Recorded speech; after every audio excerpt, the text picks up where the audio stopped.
The wedding hall shimmered with golden lights and the clinking of crystal glasses, but Aisha felt none of its joy as she stood at the entrance, her fingers nervously twisting the edge of her dupatta while her heart pounded so loudly she feared others would hear it. She had prepared herself for this day with every ounce of courage she possessed, telling herself she would walk in with grace, smile politely, sit somewhere quiet, and leave early. But reality struck the moment she stepped inside, dressed in the peach-colored outfit she had stitched herself over many late nights, the fabric hugging her body in a way she hoped was flattering yet modest, though now she wondered if she had been foolish to think she could blend in. She could feel the shift in the air, heads turning, eyes narrowing, whispers beginning like rustling leaves behind her, each one slicing into her with painful precision. "She really came," someone murmured near the entrance, followed by a soft laugh. Another voice whispered, "Did you see her dress? She thinks she looks cute."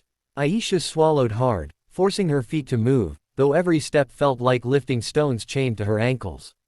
She passed the long tables draped in white cloth, overflowing with roses and gold-rimmed plates, and searched desperately for a corner where she could stand unnoticed, but the wedding hall seemed designed to expose her from every angle, mirrors reflecting her fuller frame, chandeliers illuminating every insecurity, glossy floors echoing her hesitant footsteps as if to announce her arrival repeatedly. She kept her eyes glued to the ground, avoiding the stares of women who looked her up and down, of men who smirked and nudged each other, of teenage cousins who giggled behind their hands. She had lived with cruelty before, but something about being mocked publicly at a family wedding, where she should have felt safe, welcomed, loved, pinched at wounds she thought she had learned to cover, if not heal. She found a spot near the beverage station where she hoped no one would notice her, but the moment she leaned against a pillar to steady her shaking hands, a group of young girls in glittering lehengas approached, their voices bright with gossip until they saw her. Then, one of them broke into a loud giggle, whispering something about too many desserts, and she must have eaten half the wedding menu before coming. The others burst into laughter, covering their mouths, their eyes dancing with mockery.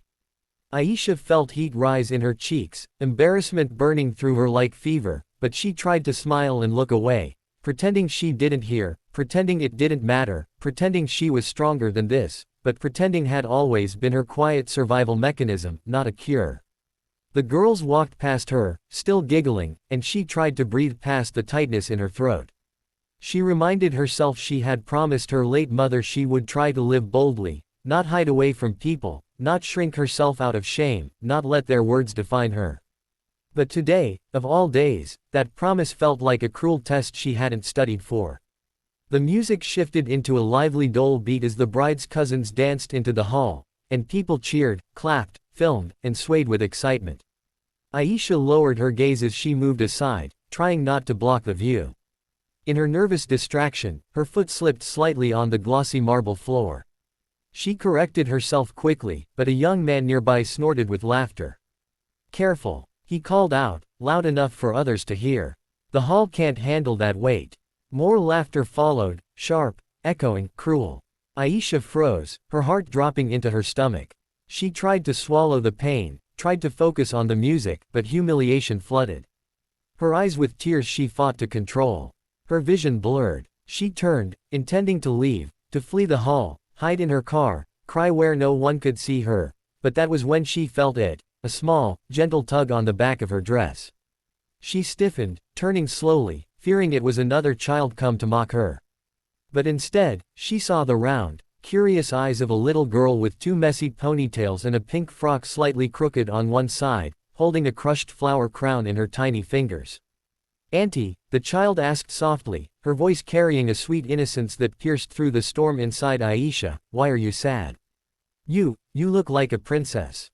Aisha blinked at her, breath caught in her throat, because no one had ever spoken to her like that. Not without pity, not without condescension, just pure, unfiltered kindness.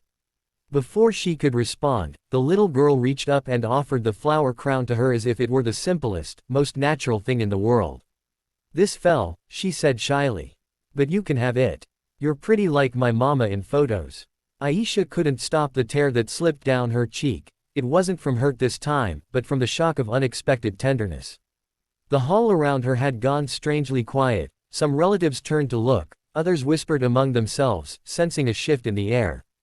And then, from behind the child, a tall man in a charcoal gray suit stepped forward, calm, confident, his expression warm with affection as he crouched beside the little girl. "Layla," he said gently, brushing her hair away from her face, "you can't run off like that. I was looking for you everywhere."